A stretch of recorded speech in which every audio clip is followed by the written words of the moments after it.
ఈ కార్యక్రమాన్ని మీకు సమర్పిస్తున్నవారు నాగార్జున సిమెంట్ వారి విశిష్ట ఎక్స్ట్రాడినరీ సిమెంట్.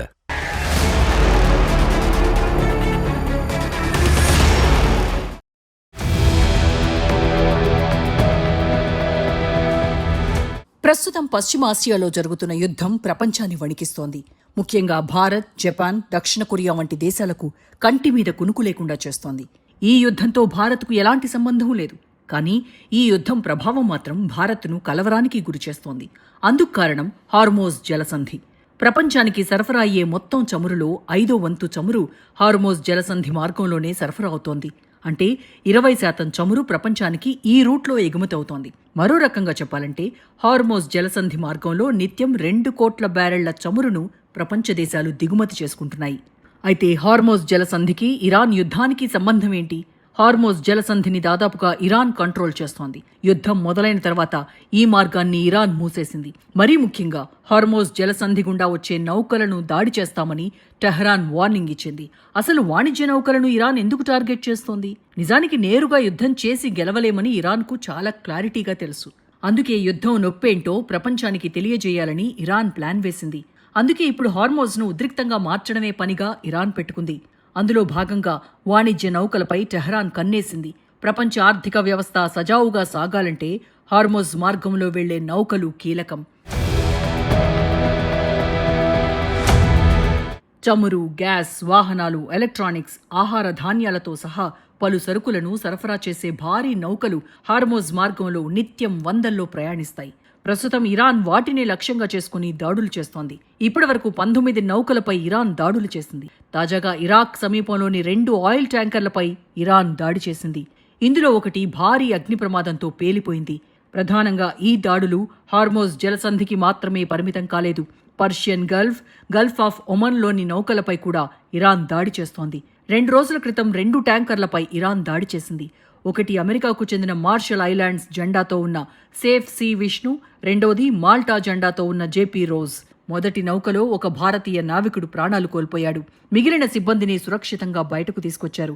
దుబాయ్లోని జబెల్ ఆలీ పోర్టుకు ఉత్తరాన సోర్స్ బ్లెస్సింగ్ అనే మరో కంటైనర్ నౌకపై కూడా దాడి జరిగింది.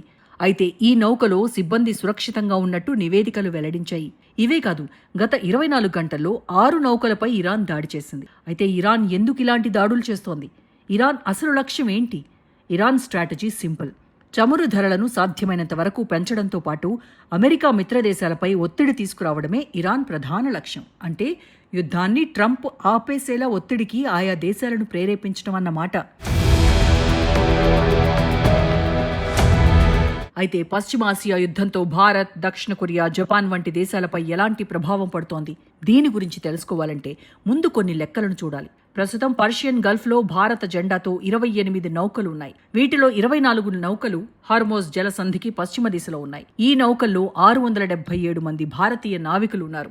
మిగిలిన 4 నౌకలు జలసంధికి తూర్పున ఉన్నాయి. వాటిలో 101 మంది భారతీయ నావికులున్నారు.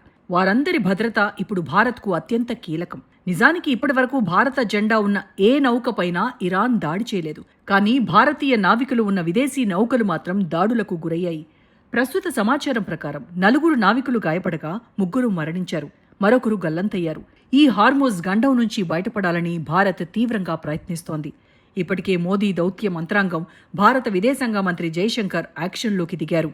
పశ్చిమాసియా యుద్ధం మొదలైన ఫిబ్రవరి 28 నాటి నుంచే జైశంకర్ ఇరాన్ విదేశాంగ శాఖతో టచ్లోకి వెళ్లారు.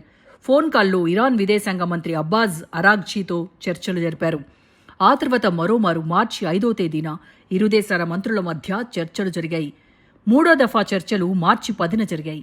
ఈ చర్చల్లో ప్రధానంగా నౌకాయాన భద్రత, భారతదేశ ఇంధన భద్రతపైనే జైశంకర్ ప్రస్తావించారు. తాజాగా భారత ప్రధాని నరేంద్ర మోదీ సైతం ఇరాన్ అధ్యక్షుడు మసౌద్ పెజెష్కియన్తో మాట్లాడారు. ప్రాంతీయ ఉద్రిక్తతలు తగ్గాలని, చర్చలతో శాంతి నెలకొల్పాలని ప్రధాని కోరారు. ఈ చర్చల తర్వాత హార్మోజ్లో కీలక పరిణామాలు చోటు చేసుకున్నాయి. భారత జెండాతో ఉన్న నౌకలు హార్మోజ్ జలసంధి మీదుగా ప్రయాణించేందుకు అనుమతించింది. విదేశాంగ మంత్రి జైశంకర్, ప్రధాని మోదీ చర్చల ఫలితంగానే ఈ ఉపశమనం లభించినట్టు మీడియా కథనాలు వెల్లడించాయి.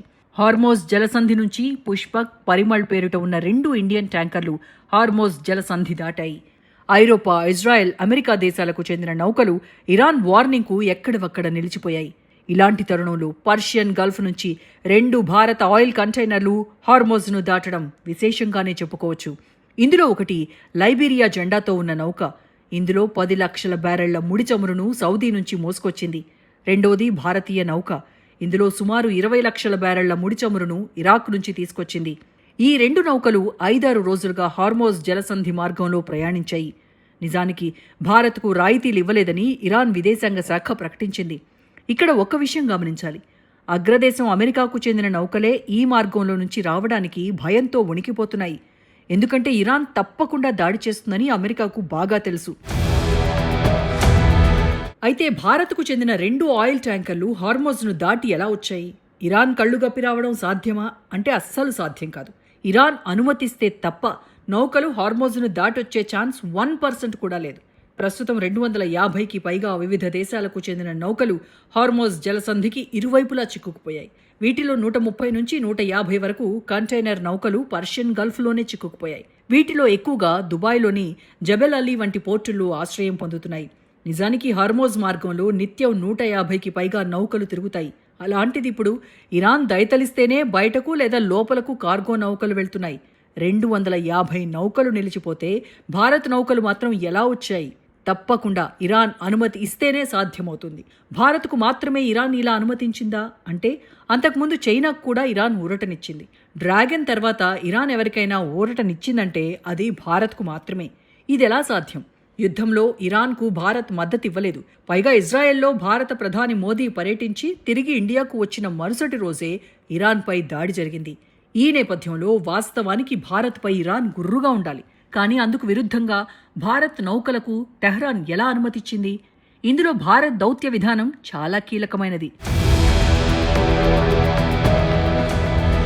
ఎప్పటికెయ్యది ప్రస్తుతం అప్పటికా మాటలాడి ఎన్యుల మనముల్ నొప్పింపక తానొవ్వక తప్పించుకు తిరుగువాడు ధన్యుడు సుమతి. పరిస్థితులకు అనుగుణంగా ఎవరినీ బాధ పెట్టకుండా తాను ఇబ్బంది పడకుండా తప్పించుకు తిరుగువాడు ధన్యుడని సుమతి పద్యం చెబుతోంది. ఈ విధానాన్ని దౌత్యంలోనూ భారత్ పక్కాగా పాటిస్తోంది. దౌత్యపరంగా దీన్ని వ్యూహాత్మక స్వయం ప్రతిపత్తిగా పిలుస్తారు. ముందుగా సుమతి పద్యంలోని నొప్పింపక భారత్కు ఎలా నప్పుతుందో చూద్దాం. భారత్కు అమెరికా అత్యంత సన్నిహిత మిత్రదేశం, రక్షణ భాగస్వామి. ఇజ్రాయెల్తోనూ భారత్కు పటిష్టమైన సంబంధాలున్నాయి. అదే సమయంలో ఇరాన్తో భారత్కు చారిత్రక సాంస్కృతిక సంబంధాలు ఉన్నాయి. అమెరికా ఇజ్రాయెల్తో స్నేహం ఉన్నా ఇరాన్తో బంధాన్ని అస్సలు వదులుకోలేదు.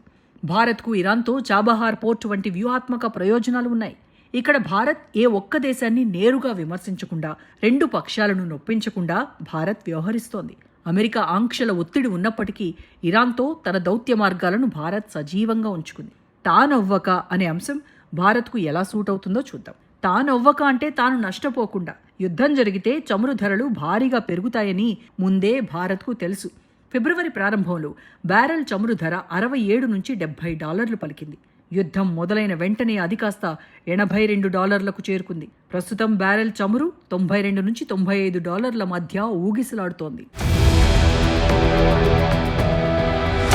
ఒక రకంగా ముడి చమురు ధరలు విపరీతంగా పెరిగాయి. ఇది మన దేశంపై తీవ్ర ప్రభావం చూపనుంది. దీనికి తోడు భారత్ దిగుమతి చేసుకునే ముడి చమురులో సుమారు 46% హార్మోజ్ జలసంధి మార్గంలోనే సరఫరా అవుతోంది. అయితే చమురు అనేది భారత్కు ఇప్పుడున్న అతిపెద్ద సమస్య ఏమీ కాదు.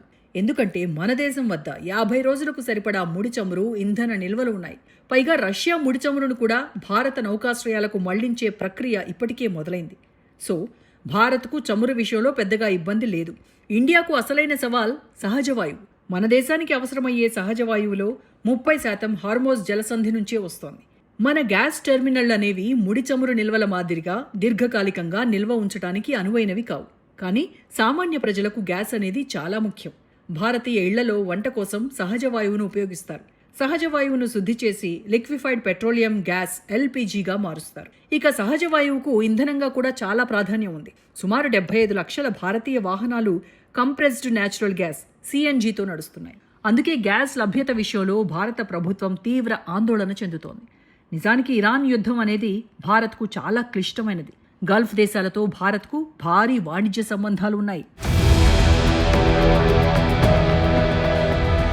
గల్ఫ్ దేశాలతో మన వాణిజ్యం $20,000 కోట్ల స్థాయిలో ఉంది. భారత ఆర్థిక వ్యవస్థలో గల్ఫ్ దేశాలు $2,400 కోట్ల పెట్టుబడులు వచ్చాయి. దీనికి తోడు భారత్కు వెస్ట్ ఆసియాలో India middle east economic corridor ఐమెక్ వంటి దీర్ఘకాలిక ప్రాజెక్టులు కూడా ఉన్నాయి. పశ్చిమాసియా మీదుగా యూరోప్తో భారత్ను అనుసంధానం చేయడమే ఐమెక్ ప్రాజెక్ట్ లక్ష్యం. అందుకే ఈ యుద్ధంలో ఏ పక్షానికి భారత్ బహిరంగంగా ఎలాంటి మద్దతు ప్రకటించలేదు. ఉదాహరణకు చైనాను తీసుకోండి. ఏకపక్షంగా ఇరాన్కు మద్దతిచ్చింది. అందుకు కారణం అమెరికాను శత్రువుగా చైనా భావిస్తుండడమే. కానీ భారత్ అలా కాదు. రెండు పక్షాలకు కోపం రాకుండా వ్యవహరించాలి. అదే సమయంలో తాను నష్టపోకుండా చూసుకోవాల్సి ఉంటుంది. దీన్నే బ్యాలెన్సింగ్ యాక్ట్ అంటారు. దీన్ని నిర్వహించడం ఏమంత సులువు కాదు.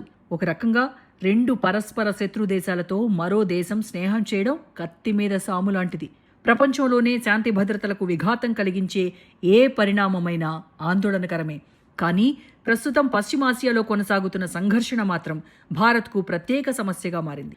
గల్ఫ్ దేశాల్లో దాదాపు 1 కోటి మంది భారతీయులు నివసిస్తూ ఉద్యోగాలు చేస్తున్నారు. ఇరాన్లో కూడా చదువు కోసం, ఉపాధి కోసం వెళ్లిన వేల మంది భారతీయులు ఉన్నారు. మన ఇంధన భద్రతకు పశ్చిమాసియా ప్రాంతం చాలా కీలకం. ఎందుకంటే భారత్కు చమురు, గ్యాస్ సరఫరా చేసే ముఖ్యమైన దేశాలు ఇక్కడే ఉన్నాయి.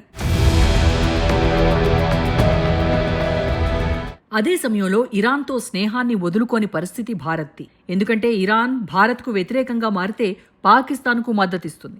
1965, 1971 యుద్ధాల సమయంలో అదే జరిగింది. ఈ 2 యుద్ధాల్లో పాకిస్తాన్కు భారీగా ఇరాన్ ఆయుధాలను సరఫరా చేసింది. అప్పటి షా రాజు పాకిస్తాన్కు అనుకూలంగా వ్యవహరించాడు. ఇరాన్ మహావిప్లవం తర్వాత సుప్రీం లీడర్లు కశ్మీర్ విషయంలో పాకిస్తాన్కు అనుకూలంగా మాట్లాడినా అంతర్జాతీయ వేదికలపై మాత్రం ఎక్కడా మద్దతివ్వలేదు. అందుకు కారణం ఇరాన్తో భారత్ సత్సంబంధాలను కొనసాగించడమే. 1965, 1971లో నెలకొన్న పరిస్థితులు పునరావృతం కావాలని ఇప్పుడు ఢిల్లీ కోరుకోవడం లేదు. ప్రస్తుతం భారత్కు అనుకూలంగానే ఇరాన్ ప్రభుత్వం వ్యవహరిస్తోంది. ఆఫ్ఘనిస్తాన్ విషయంలో ఇరు దేశాలకు ఉమ్మడి ప్రయోజనాలున్నాయి. అలాగే పాకిస్తాన్తోనూ భారత్కు, ఇరాన్కు సమస్యలున్నాయి. అందుకే చాబహార్ ఓడరేవు ద్వారా భారత్కు ఇరాన్ ప్రవేశం కల్పించింది. ఇప్పుడు కూడా భారత్ నౌకలు సురక్షితంగా వెళ్లేందుకు తెహ్రాన్ అవకాశం కల్పిస్తోంది. సో భారత్కు తాత్కాలికంగా చమురు కష్టాల నుంచి ఊరట లభించినట్టే. తొందరలో సహజ వాయువు కూడా గల్ఫ్ నుంచి భారత్కు చేరుకోనుంది. ఇక తప్పించుకు తిరుగువాడు అనే అంశాన్ని ఇప్పుడు చూద్దాం. ఇక్కడ తప్పించుకు తిరుగువాడు అంటే సమయస్ఫూర్తితో వ్యవహరించటం. అంటే అనవసరమైన గొడవల్లో భారత్ తలదూర్చకుండా సమయస్ఫూర్తితో వ్యవహరిస్తోంది. అటు అమెరికాతోనూ ఇటు ఇరాన్తోనూ విడివిడిగా సంబంధాలను భారత్ కొనసాగిస్తోంది. ఒకరి కోసం మరొకరిని భారత్ వదులుకోదు. ప్రస్తుత యుద్ధంపైన భారత్ పదే పదే శాంతి మంత్రాన్ని జపిస్తోంది. చర్చలతోనే సమస్యలను పరిష్కరించుకోవాలనే తటస్థ వైఖరిని అవలంబిస్తూ సమయోచితంగా వ్యవహరిస్తోంది. సుమతి పద్యంలో బద్దెన చెప్పినట్టుగా ఎప్పటికెయ్యది ప్రస్తుతమో అంటే ఎప్పటికప్పుడు మారుతున్న అంతర్జాతీయ పరిస్థితులకు అనుగుణంగా ఇరుపక్షాలను నొప్పించకుండా భారత్ వ్యవహరిస్తోంది. అదే సమయంలో తన ప్రయోజనాలకు భంగం కలగకుండా అంటే తానొవ్వక భారత్ వ్యవహరిస్తున్న తీరు నిజంగా ఒక ధన్యుడైన దౌత్యవేత్తలా ఉంది. నిజానికి మోదీ అధికారంలోకి వచ్చిన తర్వాత ప్రపంచంతో భారత్ దౌత్య సంబంధాలు మరో లెవెల్కు చేరుకున్నాయి. ఇదిలా ఉంటే ప్రస్తుతం పశ్చిమాసియా యుద్ధం ఇలాగే కొనసాగితే భారత్కు మరింత ముప్పు తప్పదు. యుద్ధంలో ఇరుపక్షాలు వెనక్కి తగ్గటం లేదు. చర్చలకు ఇరాన్, అమెరికా, ఇజ్రాయెల్ ఏమాత్రం సుముఖంగా లేవు. ఈ తరుణంలో యుద్ధాన్ని ఆపాలని ప్రధాని మోదీకి ప్రముఖులు సూచిస్తున్నారు. అమెరికా, ఇజ్రాయెల్, ఇరాన్ యుద్ధాన్ని ఆపడానికి ఒక మధ్యవర్తి కావాలని అమెరికా రిటైర్డ్ మిలిటరీ అధికారి కల్నల్ డగ్లస్ మాక్ గ్రెగర్ ఓ పాడ్కాస్ట్లో చెప్పారు. అందుకు భారత ప్రధాని మోదీ అయితేనే ఉత్తమమని సూచించారు. భారత్లో పనిచేసిన యుఏఈ మాజీ రాయబారి హుసేన్ హసన్ మీర్జా కూడా ఇదే అభిప్రాయాన్ని వ్యక్తం చేశారు. అసలు మధ్యవర్తిగా మోదీని ఎందుకు ఎంచుకుంటున్నారు? నిజానికి ఇరాన్ యుద్ధంలో మధ్యవర్తిత్వానికి ముందుకొచ్చిన ఏకైక దేశం డ్రాగన్ కంట్రీ. కానీ యుద్ధంలో బీజింగ్ ఏమాత్రం తటస్థంగా లేదు సరికదా, ఇరాన్కు పూర్తిగా మద్దతిస్తోంది. పైగా ఆయుధాలు, నిఘా సమాచారం ఇరాన్కు చైనా అందిస్తున్న అనుమానాలు కూడా ఉన్నాయి. చైనాను అమెరికా, ఇజ్రాయెల్ అస్సలు నమ్మవు. సాధారణంగా యుద్ధాలు జరిగితే గల్ఫ్ దేశాలు మధ్యవర్తిత్వానికి ముందుకొస్తాయి. ఇప్పుడు ఆ దేశాలు కూడా మధ్యవర్తిత్వానికి అవకాశం లేకుండా పోయింది. ఇక స్వాతంత్రం పొందిన నాటి నుంచి ఏ కూటమికి గానీ, ఏ యుద్ధానికి గానీ మద్దతు ఇవ్వకుండా భారత్ తటస్థంగా ఉండిపోయింది. ఇజ్రాయెల్ పాలస్తీనా అంశంలోనూ ద్విదేశ పరిష్కారాన్నే భారత్ సమర్థిస్తూ వచ్చింది. యుద్ధానికి ముందు ఇజ్రాయెల్లో ప్రధాని మోదీ పర్యటించిన సమయంలోనూ ఇదే విషయాన్ని స్పష్టం చేశారు. ఉగ్రవాదాన్ని వ్యతిరేకిస్తామని చెబుతూనే పాలస్తీనా అంశాన్ని ప్రస్తావించారు. 2 దేశాల పరిష్కారానికే మద్దతు ప్రకటించారు. ప్రపంచమంతటినీ అయోమయంలోకి నెట్టేసిన ఈ యుద్ధాన్ని ఆపి శాంతి చర్యలు చేపట్టడానికి మోదీ సరైన వ్యక్తి అని నిపుణులు భావించడానికి ఇవే ప్రధాన కారణాలు. పశ్చిమాసియాలో ఘర్షణ పడుతున్న ఇరుపక్షాలు ఇరాన్, ఇజ్రాయెల్తో సత్సంబంధాలు ఉన్న ఏకైక దేశం భారత్ మాత్రమే. రక్షణ రంగంలో ఇజ్రాయెల్తో బలమైన భాగస్వామ్యం నిర్మించుకుంటూనే ఇరాన్తో ఉన్న చారిత్రక, సాంస్కృతిక సంబంధాలను భారత్ కాపాడుకుంటూ వస్తోంది. 2022లో యుక్రెయిన్ యుద్ధంలో భారత్ ఎలా వ్యవహరించిందో ప్రస్తుత ఇరాన్ యుద్ధంలోనూ అలాగే తటస్థ వైఖరిని అవలంబిస్తోంది. ఇప్పుడు కూడా భారత్ చెప్పే మాటను ఇరాన్ గౌరవించే అవకాశం ఉంది. యుక్రెయిన్ యుద్ధం విషయంలో ఇది యుద్ధాల యుగం కాదని మోదీ కుండబద్దలు కొట్టినట్టు చెప్పారు. ఇదే వైఖరిని ఇప్పుడు ఇరాన్ విషయంలోనూ ప్రదర్శించి శాంతి దూతగా మోదీ వ్యవహరించేందుకు చక్కటి అవకాశమని ప్రముఖులు పిలుపునిస్తున్నారు. భారత్ నేరుగా పంచాయతీ చేయకపోయినా తెర వెనక రాయబారాలు నడపడంలో కీలక పాత్ర పోషిస్తోంది. ఇరు దేశాల మధ్య అగాధాన్ని తగ్గించడానికి భారత్ ఒక వంతెనలా పనిచేయగలదు.